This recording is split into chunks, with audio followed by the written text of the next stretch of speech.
Hello, everyone. Welcome to another episode of Let's Chat Reality. I'm Michael, And I'm Molly. and we're here today to talk about season three of The Traitors, episode four, with our very special guest, host of the Reality Realness podcast, RHAP Class of 2020, and I think most importantly, Kevin Jacobs' upstairs neighbor, Chantel Francis. Yay! That is me. My claim to fame is where I lived. I shared an address with Kevin Jacobs for 2 years, and I found out about it on live TV. Or live, you know, YouTube universe. But yes, I'm happy to be here and happy to talk the traitors. Yes, thank you so much for joining us. So let's get started. Before we get into traders, Chantal, why don't you tell us just a little bit about kind of how you got started watching reality TV, what your Reality background TV. was? Yeah, and like just kind of what shows you're most into, and then how you got into podcasting about all of it.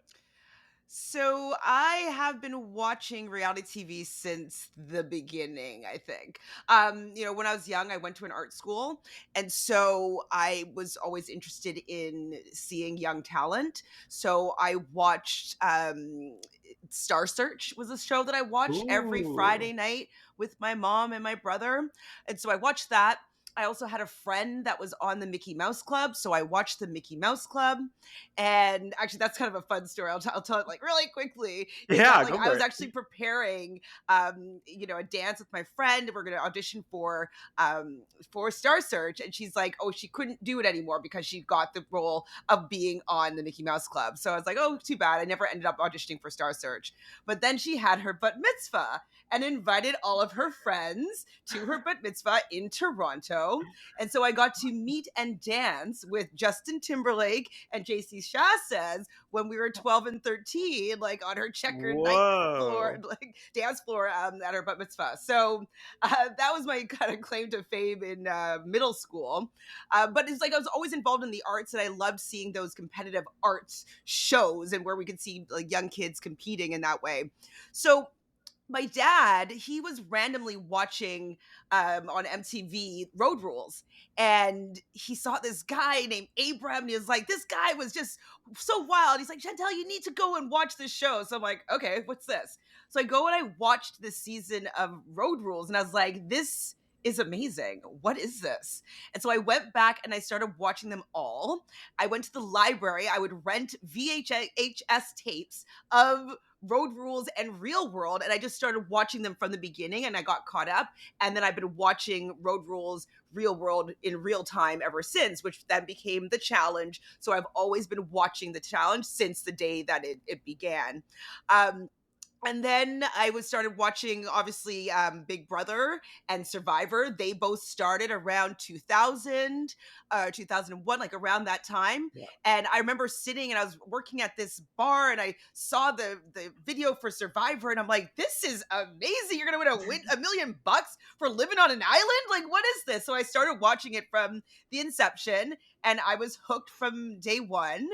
And so I found it always fascinating watching people, just real people, do real things, whether it's doing extraordinary things in the arts, or whether it's being able to live on the island for $1 million, or being able to be in a house with people for 100 days or 80 days, whatever it was in the beginning. And I just always found it fascinating. So I watch all those shows. I watched, what was it, Swan. I watched, like The Biggest Loser, like every single show I ended up watching because I just found it all so fascinating.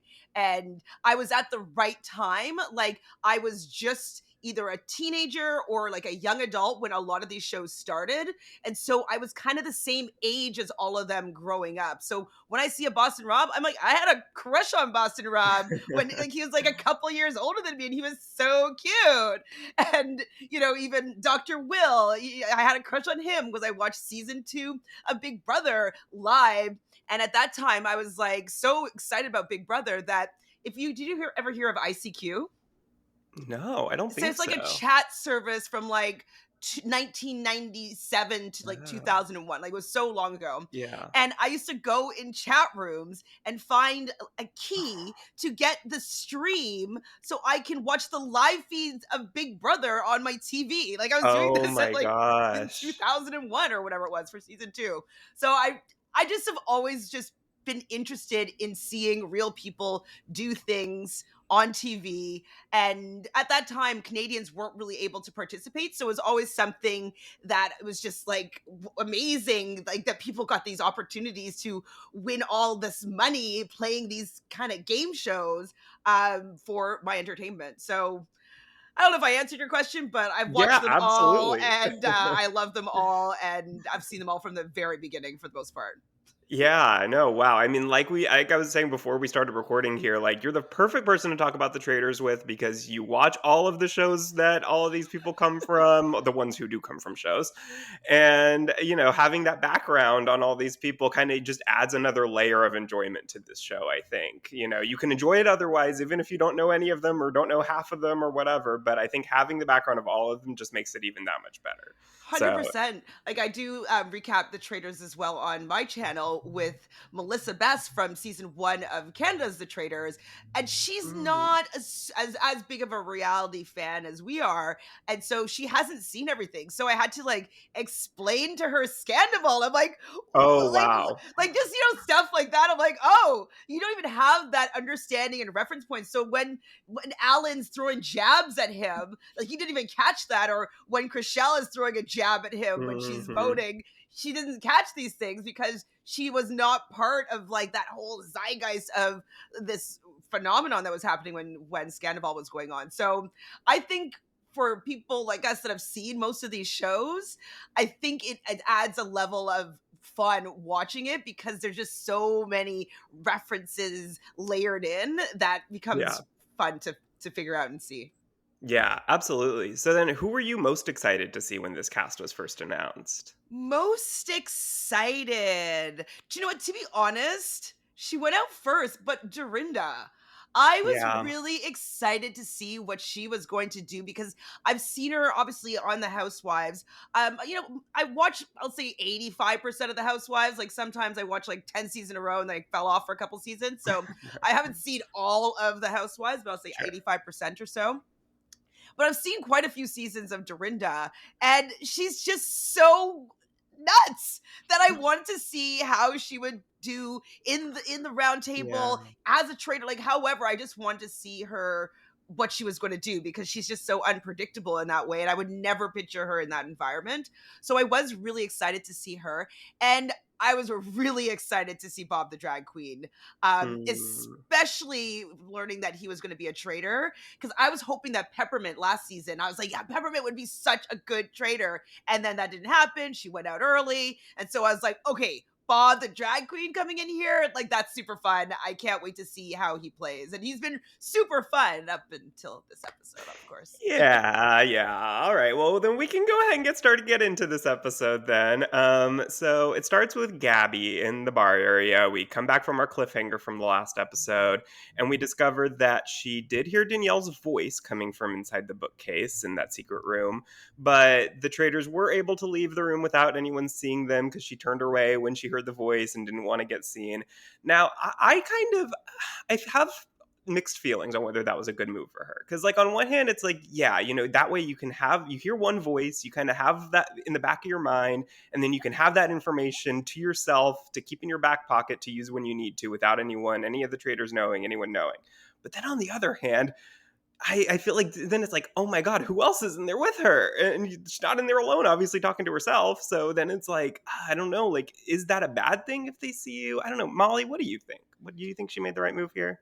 Yeah, I mean, I feel like that cliffhanger kind of set us up to think something bigger was going to happen also, which we kind of talked about, like, was anything really going to happen from Gabby overhearing or seeing anyone? And so it kind of went to the way that we were a little bit underwhelmed. I would say, like, that was like, okay, well, she heard her, but didn't really do anything with it. And I don't know if she's actually going to remember, because I feel like after at the breakfast too, they were asking about who was in the bookcase, and they were like, oh, like they were just, it kind of became a non-issue. It seemed like people didn't Yeah. really think much of it. So I don't know if Gabby's still gonna think about that moment and that she heard Danielle's voice and thinking about it for the future of, oh, maybe Danielle's a traitor, because now I feel like it hasn't really been discussed a ton. Yeah, at the time, I thought it was just a complete misdirect. I thought they're like, Sure. Like, I didn't think that it was going to be such a close call. I thought that the producers would have maybe arranged for people to be doing interviews or something like that. Don't use this area for a bit. Like, I thought that it was going to be more that vibe. And then it was just kind of intercut with Gabby at one point going to the bar area. But she did kind of catch them. And I wonder if she was maybe ushered out of that area instead of being like Mm, allowing her to go in and discover everybody, because what would have happened if she saw all the traitors? Like, that would have, right. I think it kind of would have ruined the show, to be honest. I Yeah. mean, likely one of them would be voted out, and then Gabby would be voted out. Like, I don't know, it just, I don't think that it would have worked. So Yeah.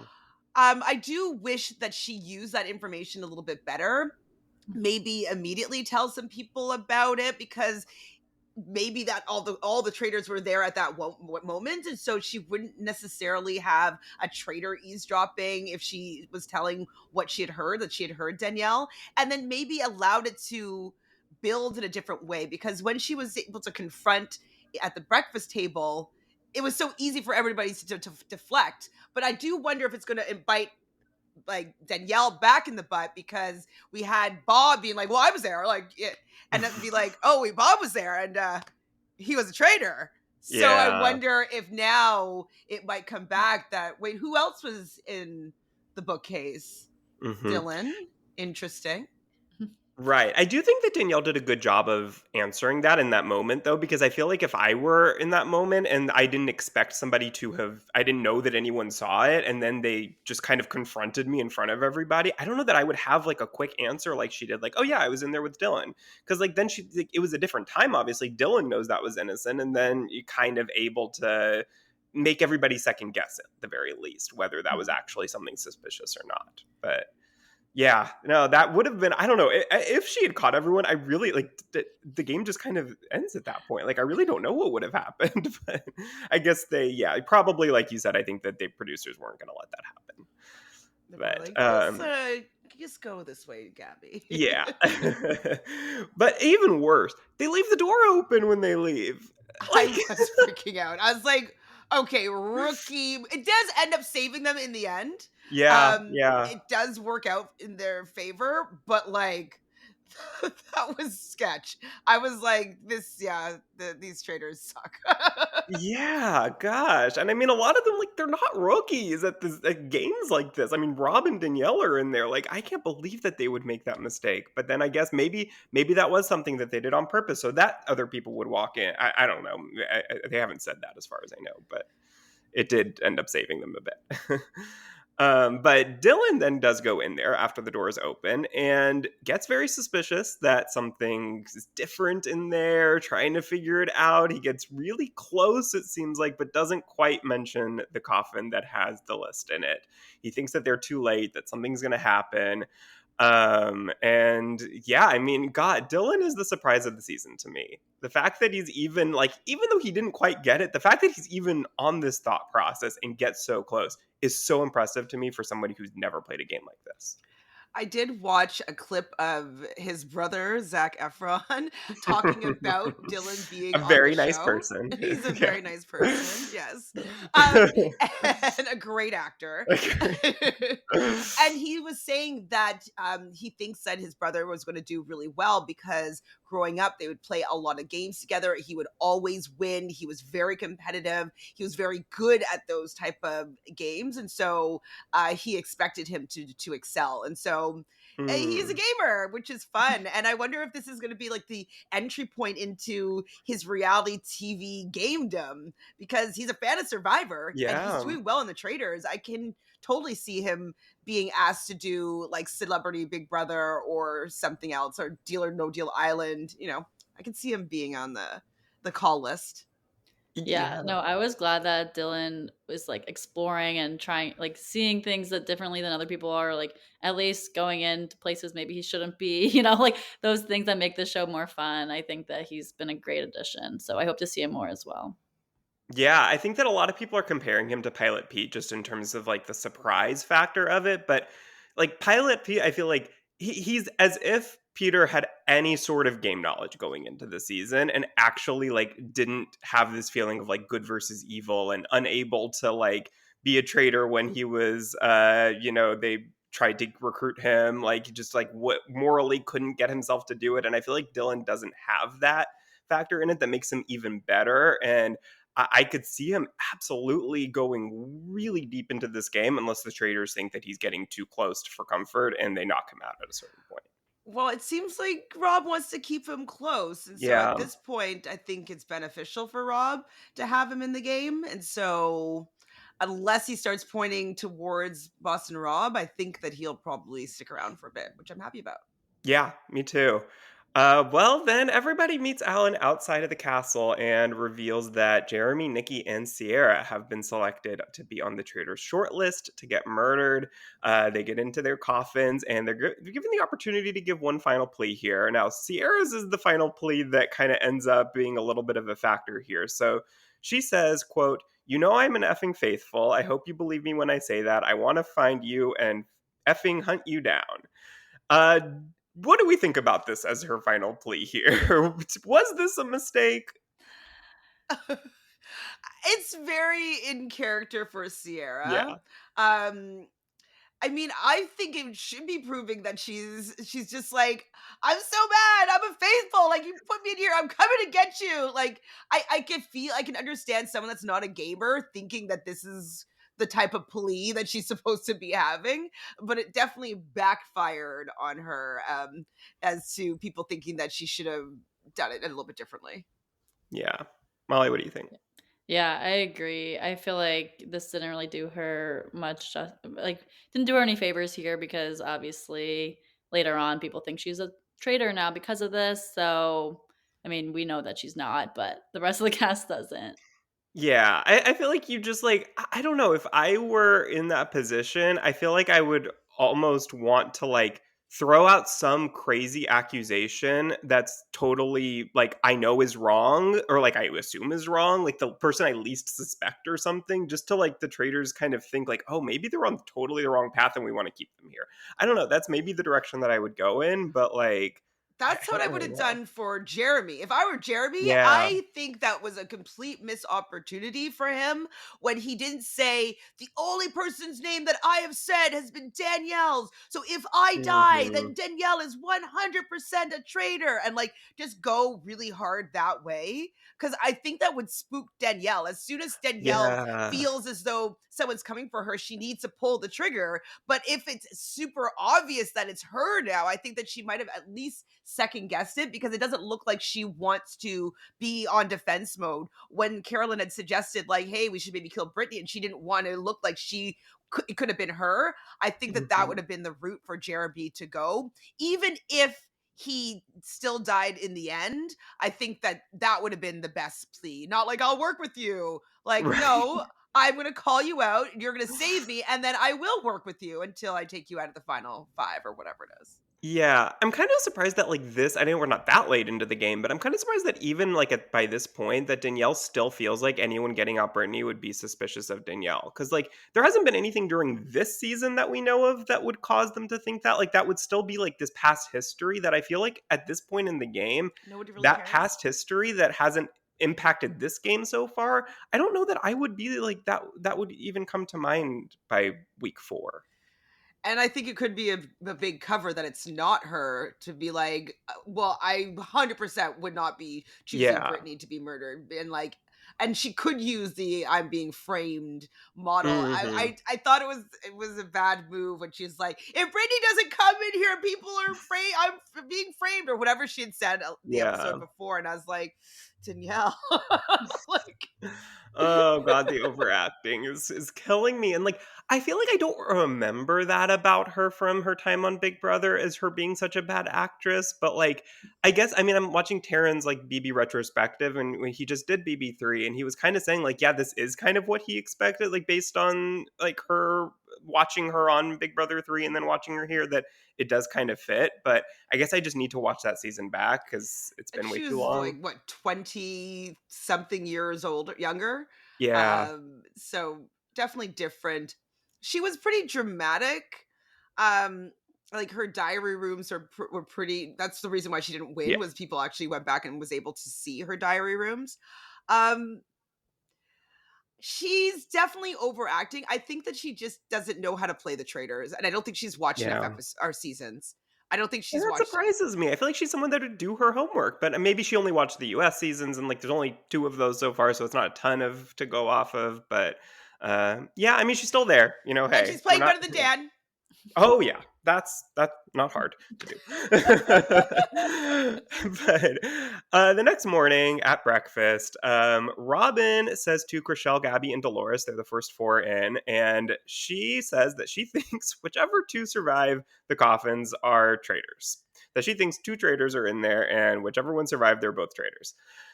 Robin is queen of the bad reads this season, which I love. I mean, we Maybe have to she's doing it have to get to the end of the game. yeah. If so, she's doing great. Because I think that that would be my tactic, right? Like, Yeah. I would hopefully have an idea who I think the traitors were. I would probably try to buddy up to them and throw out wrong reads all over the place and just be just so wrong and loud about it and hope that they keep me around because I'm just not onto them and people are maybe siding with me and believing me. Yeah, and I mean, look, knowing Robin from Potomac, I'm not surprised that she's not picking up on this, I guess, based on, some of her defense of Juan and some of his undefensible actions. I'm not shocked by this, but hey, it's entertaining. I love it. But I'm actually yeah, liking Robin more I than am I too. Yeah. thought that it would because I thought that she was going to be kind of in the charade camp, and Mhm. she's a little bit more interesting, I would say, than she was.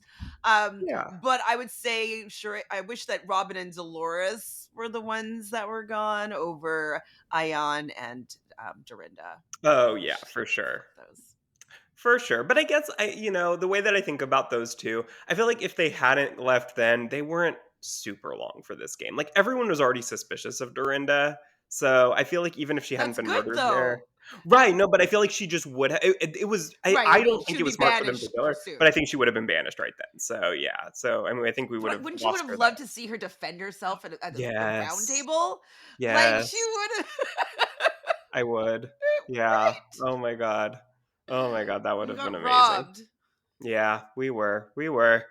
But then Gabby reveals to them that she heard Danielle's voice in the bookcase. Then, once everyone comes in, Robin blurts this out, asks everyone who went in there that night. Like we talked about, Danielle says that she and Dylan were in there. Bob the drag queen also admits to it. And then Gabby starts to doubt herself and thinks maybe this wasn't as suspicious as she thought. Do we believe that? Do we think that this will come up again, that Gabby will end up kind of thinking back to this now that she knows Bob was a traitor? Like, maybe once she gets some more information later on, will this kind of come back to her, or do we think this is kind of done as Yeah. top? I hope she does. I feel like she had this information, like, she obviously thought about it to bring it up, that it's not gonna just leave her mind. Like, I think she's smart enough to know, like, that was suspicious, even if people were trying to downplay it, like, everyone's downplaying everything here. So, I think she will bring it up. And also with Robin being like, there's absolutely no way that Danielle is a traitor. There's no way Bob the drag queen is a traitor. I think that hopefully Robin will be like, you know what? I was wrong about Bob. Maybe I'm wrong about Danielle as well. Like maybe she could be somebody. And like yeah, I think that she could have these people suspect her again. Yeah, I hope so. I think Gabby's smart. I think she's smarter than she even gives herself credit for. She's pretty perceptive and she's good at this. And I really hope that we kind of see her journey, her evolution throughout this of getting more confident in her convictions and that kind of leading her in the right direction throughout the season. So we'll see. But then Nikki and Sierra walk in, and it is revealed that Jeremy was murdered. Everyone starts asking questions to see if they were able to tell how many traitors there were, any clues of who they were. Now, Danielle, I mean, like we talked about with the bad acting, Danielle asks a lot of questions like, oh, you said there were quiet footsteps. Do you think that that means a female is a traitor? Like, yeah, probably. Don't know. I mean, it's probably not all guys or all girls. Probably a good mix. So I don't know. I hope that I would pick up on this, but then I don't know. Maybe if I didn't know, like if we were watching this and this was like the mole, where like we didn't know who the mole was, like would I pick up on something like that as being like super obvious and suspicious? I don't know. I hope I would. Well, she would be on my short list for sure. I Yeah. can't imagine the way that she was acting for me not to think it was a little bit odd. She just is Hmm. acting odd to me, you know? Yeah. I just like the question that she's acting, kind of acting just a little bit dumb. I don't think of her as a dumb person. Like for her to be like, "Do you think that soft footsteps means that it's a might be a woman?" Like I don't know. That seems like a dumb question. And so I just Yeah. how she's kind of playing her faithful game. I just think that she's playing too dumb for somebody that I think is so smart. And so I would just be suspicious of her. Um Yeah. I wouldn't be suspicious of Sandoval because I don't think of him to be that smart. So him being like kind of dumb, it works for Yeah. me. But Danielle is someone that I think is very smart, very intelligent, like has her finger on the pulse. For her to be so like, oh, how do you play this game? It's just I don't buy it. Yeah. Yeah, Well, agreed. speaking of Sandoval, he then goes into the kitchen and he says that he thinks Sierra got recruited. So another bad read from another person who has a lot of bad reads. And Wes tells Danielle and Ivar that he thinks that it's Nikki because she's a performer. And then Dylan and Dolores are still convinced that it's Bob the drag queen, but decide to let it go for now because they don't think they can get the numbers and it's not worth, continuing to go further with this theory. Now, at the next mission, the players have to run up a hill and assemble 10 large statues. For each one they fully assemble, they win $2,000 for the prize pot. Each statue has a player's name on it. There's 18 total, but only 10 of them can get fully assembled, and those 10 end up winning a shield. What do we think of this mission? Because I feel like this one to me I was a little bothered by because it felt very physical, and we kind of ended up seeing in the results that it was a lot of guys that made it first and got the shields. And that kind of bothers me in a show where like the whole point is that it's not physical like other shows and so they can get a cast of all ages, all, everybody's eligible because it's not supposed to be about this. I 100% agree, and I find it a, a little bit frustrating that it's the gender lines are being drawn this season a little bit more than I've noticed in past seasons. We have like Ivar being like, "Get the women off the boat," and you're just like, Yeah. "What? Like, why can't the women be rowing to and get the safety in the first mission?" Like, I just feel like it's definitely this season's been a little bit more physical. I think it's interesting that there's opportunities for traders to do things that are suspicious. So that's Mhm. interesting. But I wasn't a fan on the majority of the men more easily being able to enact their statues so that they were going to be able to get shields and all the women now are going to be the sitting ducks. I didn't really love that. I didn't Yeah. love that the guys are just like running past the women anyways. Like, where is the chivalry? Help the woman with her statue or up the hill. But no, they just like zoom right past them. I'm just like, I don't know. I'm not really a big fan of it being so physical that it's not equal. Yeah, no, Yeah. I feel like I hope that the next challenges they have like aren't this drastically physical, like that we see that men are really like we've already seen this in two challenges already that the men are like, well, we're better at this than you are, so you don't get this. Like I hope it doesn't continue this way, but from what we've seen so far, it has been like the gender lines are drawn. Yeah. And I feel like the first three challenges, like, yes, I mean the first one, like the guys did kind of, but I don't think that they needed to. I think that was more like their fault. I don't think that the challenge was necessarily bad in theory, but it kind of turned out that way where the guys were being so chauvinist and thinking like we have to be the ones to row the boat. But like the And then they girls didn't could even have get the done it. last like bunch of money, and I'm like, I thought that's why you Yeah. needed the strength. Is because you Right, wanted to be able right, to get to the exactly. last one. Right. So like but at this one to me, like the girls were going to take longer probably than the guys. So like that Sure. bothered me that like that it was baked in the challenge that Yeah. that was like kind of meant to happen unless the guys were chivalrous like they should have been.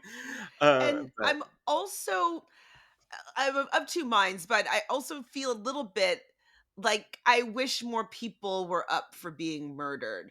I'm yeah. not the biggest fan of like 15 people coming into the breakfast in the morning and only 3 of them are up for elimination, or in this case it's going to be what, 8 of them or 10 of them, whichever is going to be up for elimination. I like more people being scared.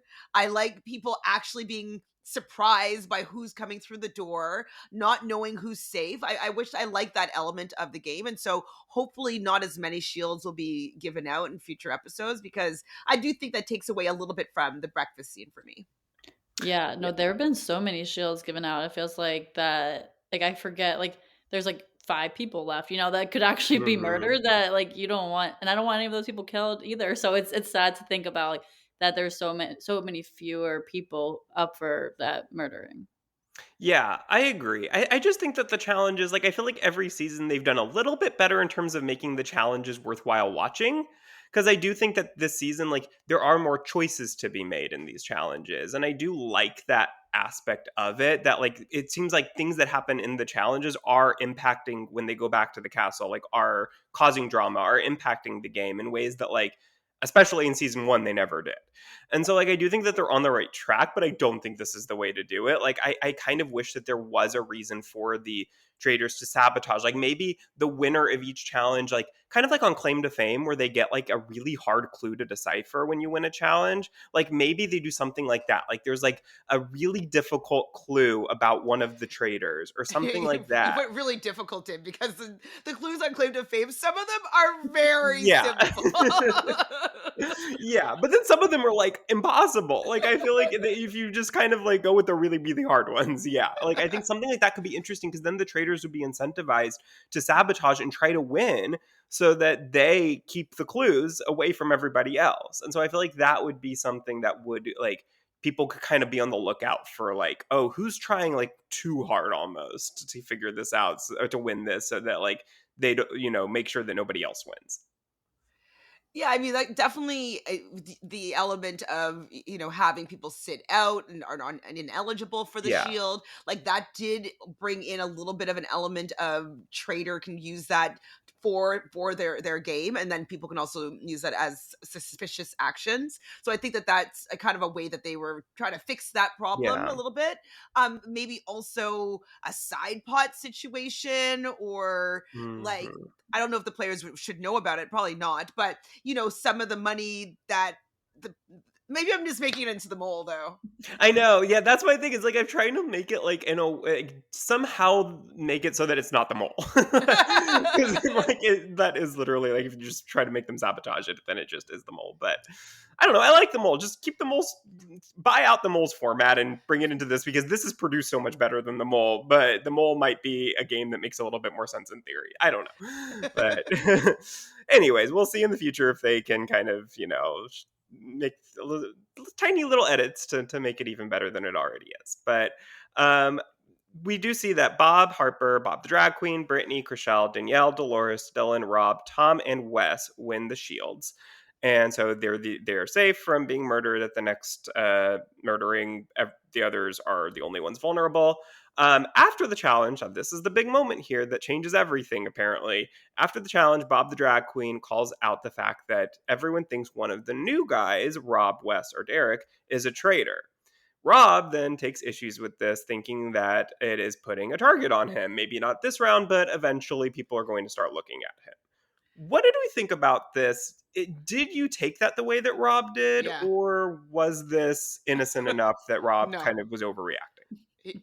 He might have acted too soon, but I don't think it was an overreaction in general, because if you are trying to keep all the traders safe, you're not going to be throwing out suspicion where they'll start be looking at him as a potential traitor. So I immediately, when the cage boys came into the game, I was like, ugh, like the first thing I'd be like, okay, let's just go through all the cage boys. One of them has to be a traitor. Like, let's just get them out. Whether they are, they aren't. That would be my MO, is to get one of those three guys out of there. And so bringing that up, I think anybody that might have had that feeling that just didn't say it to anybody, or we didn't see it be aired, I think would be like, yeah, I thought that. I thought that. Yeah, let's just go through all three of Mhm. them and get them all out. So I would 100% would think that that was pretty much a direct attack, that he wasn't, well, at least he wasn't willing to continue to protect Rob in that way. He's throwing out a theory that would make him vulnerable. So I'd been pissed.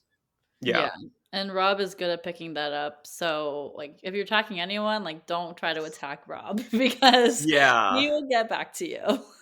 100%. Yeah, I think that Bob did not even think about that. Like, I really don't think that he intentionally did that with the thought of like, "Oh, I want to hurt Rob's game by saying this." But I absolutely agree that Rob was not overreacting in that because Bob was careless enough to say that, and it did hurt his game, or probably would have. And so, yeah, I agree. I think that even, whatever Bob's intention with it was, I think that Rob was right to clock it and, at the very least put it in his back pocket that eventually something needs to happen about this. Yeah, I think I would have held off one round personally.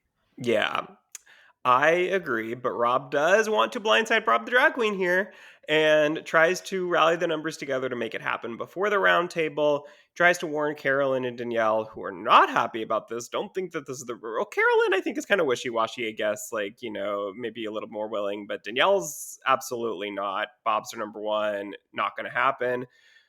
What did we think about Rob trying to make it happen at this roundtable? Is it too early or was it the right move? Now or never. I thought it was too early. Because the point of the game for the traders is to get out as many people as possible and get to the end, right? And so they had set this all up so that they are going to take out Jeremy here. The other two are going to be sitting ducks. They're going to be both suspects to be traitors. Get rid of both of them. Realize there's no traitors there, and they really would have three free banishments that they could hopefully skate through. And so I think that he should have just like sat on that information, but allow at least this one roundtable to go through where it was going to be either Nikki or Sierra. No problem. And then you could still rally the numbers to get out Bob the drag queen. Like that still would have been able to happen as easily as it did one round later. I think he should have just waited one round Yeah. Yeah, at and I least. feel like now, especially, I mean, we hear the conversation later about Wes talking, which we can get to later, but he obviously is now going to suspect Rob because Rob was so sure about Bob the drag queen being the traitor. And anytime you feel like you're like seeing someone else have a conversation that they're so sure about, especially in the traitors, like, that means they have some information that if they're a traitor, they would know that that was another traitor. So I would think that's more suspect. They're gonna suspect Bob or Rob more now also because of that. Yeah, I think that to me it wasn't like even so much the timing, although yes, I probably agree that they should have waited one more round at least. But to me it was just I don't think that Rob needed to be like the number one at the round table, like being the voice of this and being like the ringleader here. Like I think that It he could wasn't have very happening though. easily. Yeah, but I feel like he could have done maybe a little bit more to make Dylan, like to convince Dylan to be the one to do it, like kind of gather the numbers beforehand, like he was doing already. And it kind of seemed like he was getting numbers. And then I think like convince Dylan, like, you got to do this, like this round. You've already put his name out there. Like, I don't know. I feel like he could have probably convinced Dylan that like he needed to do it. I agree that that's what he was intending to on happening. He was doing the Hmm. work behind the scenes, get to the round table, and it seems like he was waiting for Dylan to Yeah, start maybe. that train, and it wasn't happening. You don't know when the round table is going to be done. Like I think that Mm, he wanted it to happen because it looked like it was going in the direction that Nikki was going to be. I think it was Nikki that was voted going to be voted yeah. out, and it just I think he was just panicking with time and that it wasn't happening and it didn't look like people were convinced yet to do Bob at all. And so I think he was like, okay, I have to take this into my own hands if I want it to happen this roundtable.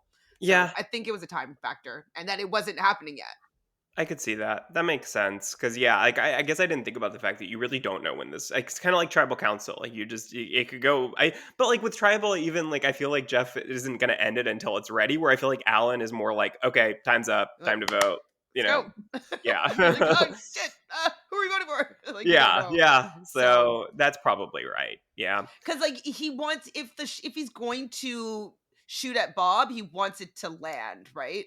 And so Hmm. he was like he didn't know if he had enough time just to allow it to naturally evolve for Dylan. He's like, okay, no, this isn't going fast enough. I need to make sure that this lands. Like I'm coming for Bob. Yeah, So because you don't want it to be Dan Giesling, trying to go after Phaedra as a last ditch effort, and it's so obvious that then it turns against him. It doesn't work. So, yeah, I mean that's very true. Well, at the round table, Wes starts things off by accusing Nikki of being a traitor. Cody Calafiore's friend, as I'm calling him now, speaks up next and calls out Sierra for not pleading her case in the coffin and for swearing. Now, Derek, proposes to be this Did you know that I amazing had to think of detective. like who's Cody Calafiore's friend? I was like, who is You know that? what? Anyone that goes after Mike Bloom does not deserve to have his name. Absolutely. I've talked about that situation multiple times online because of like it was so ridiculous. And we have a class of 2020 group chat where like we were just in there like messaging, putting on like, oh my god, he said that, oh my god, he said like we're just like going on about like this whole thing. And so it Incredible. took me a Yeah. second to figure out. Sorry. Yeah, I mean, he like reports to be this like incredible, have these amazing reads, and is a detective, and like, and then to like be so confident that it's Sierra for swearing. I don't know that. I don't know if I even believe that he believes that.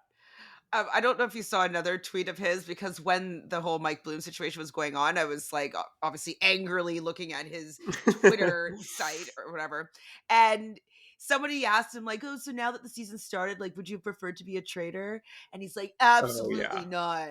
I would never have wanted to be a traitor because I have some families that I work with and that I will be working with in the future that I would never want them to see me in that light. So yeah, it might have been easier for to be a traitor, of course, but like, I really am so Yeah. happy that I'm a faithful in this game. I was Yeah. like, Okay, Pilot Pete. Like yeah, sure, sure, sure, sure. yeah. I feel like he is the like definition of revisionist history. Like it's one of those people, and there are people like this on reality TV that go into the diary room, go in wherever, and like this is all working exactly according to plan, and and rewriting every mistake along the way to make it look like they were just in control every second. Which obviously in BB16 he probably was to a certain degree, but like I feel like here we're maybe even seeing the fact that like, maybe that was not the strongest cast for him to go against. And here he's maybe a little more has some better competition. Well, and also though, I think that he's a little bit jealous that there's people that have a little bit more like sparkle and dazzle than he does. Mhm. Like as much as a lot of people are not the biggest fan of Boston Rob, he's really bringing it. Like he might get voted out in a couple of rounds or whatever, but like people listen to Boston Rob. People are not really listening to Derek and the direction that he's going in with how he's leading the faithfuls. Like it's not working at all. And so Yeah. yeah, I think he's a little bit jealous, and I think he's latching on to Dylan because Dylan's probably gonna become one of the biggest stars out of the season, and he wants to like Mhm. just latch on to him. Yeah, I think there's a very good reason why he's like so defending Dylan, and like at first I thought when he gave Dylan the shield I was like, "Oh, he sees Dylan as his Cody." Like I feel like he just like immediately gravitated towards that type of person, like that he sees as kind of being his second fiddle. And now I feel like he's like maybe in the future if Derek goes out earlier or whatever and Dylan just kind of like, blossoms here. I feel like now he's trying to like be like, oh, maybe I'll be the second fiddle to Dylan. Like, I'm just gonna keep this one very, very close. Start another like a trader chat on his channel. Like he probably Yeah. wants because he has like a million followers on Instagram, so he has a Oh lot of wow. Yeah. people that are fans and really enjoy Yeah. his content. And so I think that he's being strategic, and like I will bet you like $50 that we'll have Dylan and him talking on his channel about Hmm. the traders next season. That's what I think is I gonna did happen. see something that was funny that in BB16, Cody talked about how he was such a big Zac Efron fan. And That's true. and that was like his thing. And now we're here with, Derek and Zach's brother. So yeah, His full name is circle moment. Dylan. Yes, he's playing a very good game. Then Rob ends up kind of taking this back and turning it on Bob the Drag Queen. They start arguing, and I mean, this is just an iconic moment, an iconic argument. This is going to go down in reality TV history, I think, this moment. 1,000,000%. When we're looking back at 2025, like what went down, we like it happened at the beginning of the year when we Yeah. saw the most epic, traitor on traitor violence. I think it will go down as like an epic episode of television for sure in the reality TV sphere. Yeah. Molly, Yeah. what were your thoughts on all that No, back I and mean, I forth? was surprised that everyone was really taking it in and like actually like I mean, obviously we saw Rob's like pre roundtable, all the talking to everyone privately, like he was setting this up to hopefully for him to succeed, but I still didn't totally know how it was going to work at the roundtable. So actually seeing it happen, I was just like, wow, this actually worked.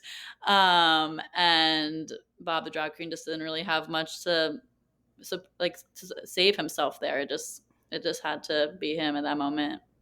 Yeah. It was great. I mean, it was masterful work by Rob. I mean, it all worked out perfectly according to his plan. And then Bob the drag queen obviously is voted out. Comes to 11 votes on him, 4 on Sierra, 2 on Nikki, and 1 on Rob. Bob reveals that he's a traitor. Everyone celebrates. Rob's a hero. It's all going back to the castle, He looks and uncomfortable though, didn't you find, with like having all the accolades maybe. on him? Like there's Oh, I need something to about rewatch that. his like demeanor looked I just he didn't look celebratory like the faithfuls did. Hmm. Just take a look at it, because I felt that like it was like maybe it was like a little bit of shame, or like he doesn't deserve it or something like that. Like he was taking it all in, but there was something about it to me that seemed like he felt a little bit guilty or something. Can't pinpoint it.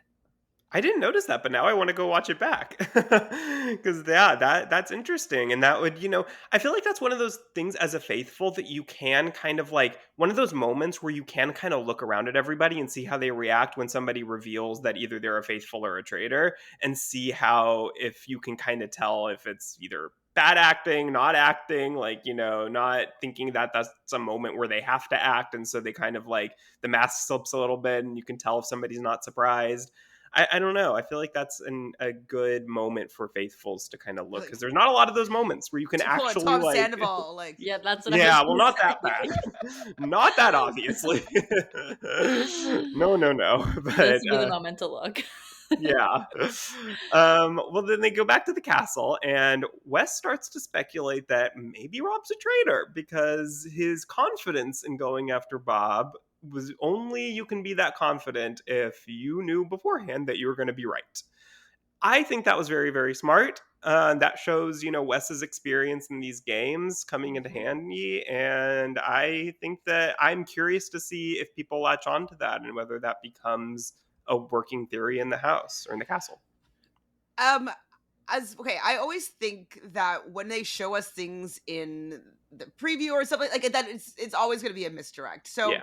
I feel like this is very interesting that he's saying this, and it's obviously very truthful. But I also could see Sandoval going over to Rob and being like, "Yeah, Wes thinks that." Like I could just see Yeah. it getting back, and then Rob goes and talks to the Cage Boys and like, no, we have to stick to whatever. Like, I feel like it's not going to have the outcome that the clip made it look like it would. Um, I also still think that Danielle might still go out before Rob. I know it's making it look like, her and Carolyn might be getting together and being like, we're a team and let's go after Rob. We want Rob out of here. But I think Danielle has worse heat on her than Rob does at this moment.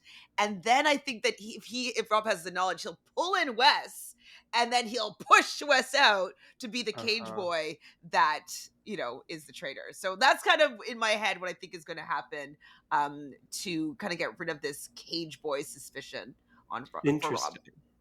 Yeah, I feel like because we saw that, like obviously there's gonna be maybe some speculation, but I don't know, maybe it was like too strong as what you're saying. It's like there's gonna be some kind of misdirect that we'll see in the next episode, maybe that it really won't be that big of a deal and they'll go back to thinking it's Danielle, or maybe they'll praise Rob and be like, well, you did find a traitor, like thanks so much. Like that was great. Hmm. So I don't know. We'll see how everyone reacts to it though. But I mean, Yeah. I think Wes is smart to think that, and obviously, like, he'll keep that information. Maybe he won't be able to rally everyone yet, but eventually, probably could. Yeah, I think I could see this paying off in like a few episodes. Like, it's not going to be like an immediate next episode, everyone turns on Rob, like this, gets around. It's not going to be that, but I could see it in like episode 6, episode 7, maybe like, people kind of come back around and this is evidence once people are suspicious of Rob for other reasons or just, kind of as more traitors are found, like, and then it kind of more of the heat goes on to him, and then they'd be like, you know what, that was kind of weird that you were so suspicious of Bob. So I think that I could see that paying off, but not quite yet. And also, people might be like, "Wait, Wes, why are you off of Nikki now?" Like, Mm, I sometimes even people being on the right track about something, having this new thought and switching their direction, people might be suspect of that. And yeah. so, I mean, I don't think it's good for Wes to leave the game without him being a traitor. Like, because then like it likely would put like, is it going to be Derek or is it going to be him that could be a traitor? But I think that West throwing out a new theory might be problematic for him, his game. Yeah. Well, we will see. But any other predictions for the next episode? What do we think we're going to see here? Who do we think is going to get murdered? I don't even have a list of everybody who's eligible. I just have a list of everybody who's not. So, Oh. who do we think might be in trouble here? Yeah. Sierra, Carolyn, Chriselle, Gabby, Ivar, Derek, Sam, and Robin are eligible. Okay. I'm going to go out and I think it's Sam. Sam, I mean, he's a nothing burger. Yeah. Yeah, he could go out. Ivar could also go out. I Yeah. was gonna say Ivar. I feel like it's gonna be a guy. I feel like they've gotten rid of a lot of girls. Is So there still suspicion on Ivar? I know there wasn't like the first episode. I don't think there is anymore though, so I feel like If he might Dorinda be. was still there, Yeah. like maybe they could have played up on that, but like we haven't even seen him. Yeah. Yeah, they're not going to kill Sierra because Sierra has heat on her to Sierra be a and Nikki are traitor. safe, I think. Yeah. yeah. Chriselle, I think Rochelle got a shield, actually. I have her on my list of people that Oh, got a shield. yeah. I wrote it down, but I could have been wrong. No, I could yeah, have been maybe writing down maybe wrong. I'm wrong, but yeah. Wait, 1, 2, 3, 4, 5, 6, 7, 8. I don't have 8 there. Oh no, but Bob got a shield. Gabby, I don't do. Maybe they'll take out Gabby I could see it. because Yeah. Gabby brought. No, Robin brought that up at the round table or at the breakfast table. So So Gabby told the girls who were there like in the first group, and then Robin brought it to the rest of the group. Yeah. So, but if Danielle knows that Gabby was the one that brought it up, I could see Danielle being like, "Well, we have to take out Gabby." Mm-hmm. Yeah. So I'd say my short list would be Gabby, Ivar, and Sam. Okay. Yeah. Molly, what do you think? Yeah, I think Ivar or Sam because I'm rooting for Gabby, so I can't put her. I in- love Gabby. I know. I Oh my know. God, I don't love want to even Gabby. say it because Ah. I can't do that to She's a Gabby. breakout hit of this season, I think. And if she Yeah. can last a few Her more outfits are episodes, I cute, think she too. could, like, she's going to be, like, a breakout star from this season. I think she's great. I mean, I loved her on Bachelor, Dancing with the Stars, everything. Like, she's great. Yeah, she was the only way that I was able to get through her season of Bachelorette Yeah. with Rachel. Like that was so insufferable. I was like, I need more Gabby here. I need less Rachel, more Gabby. Gabby on please. TikTok is the reason why I was really hoping TikTok wasn't going to be banned. Like, she's incredible. It's like it's like just like FaceTiming with your best friend. I feel like she's just like no filter, no like anything. I don't know if you've seen her TikToks, Chantele. I know Molly has, but I might have seen some, but like not enough to. I mean, she's just like, I forgot to take my medication today. Like, she's just like, I mean, it's like anything and everything that's on her mind goes on to She TikTok. talked about how the producers had to talk to her psychiatrist about going on the Traitors, and they were like, yeah. "What is the show about?" And then the producer was like, "Well, it's about killing people and not trusting people." and she was like, "Why did they say that? I wanted to go on the show." Yeah, she's like, it's a murder mystery. It's a game of Clue. Like, that's how you should describe TikTok it. is good. It has like 1 million views now. Yeah, it's great. I will definitely go and look. Yeah. I was trying to find. Do you ever see those drunk drawings It's like I think Bravo I've Drunk heard of that. Drawings. Oh, yeah, yeah, yeah, yeah. I was trying to find they did one of Tom Sandoval Oh sweating in the god. breakfast scene, and I've been trying to find it. Oh my It's god. so with his good. sweaty armpits. Yeah. Drunk Bravo drawings. If I could get it Oh before my we sign off. gosh. Yeah. So Well, good. yeah. Well, Chantele, thank you so much for joining us today. Where can people find you? Do you have anything you want to plug here before we go? What do I have going on?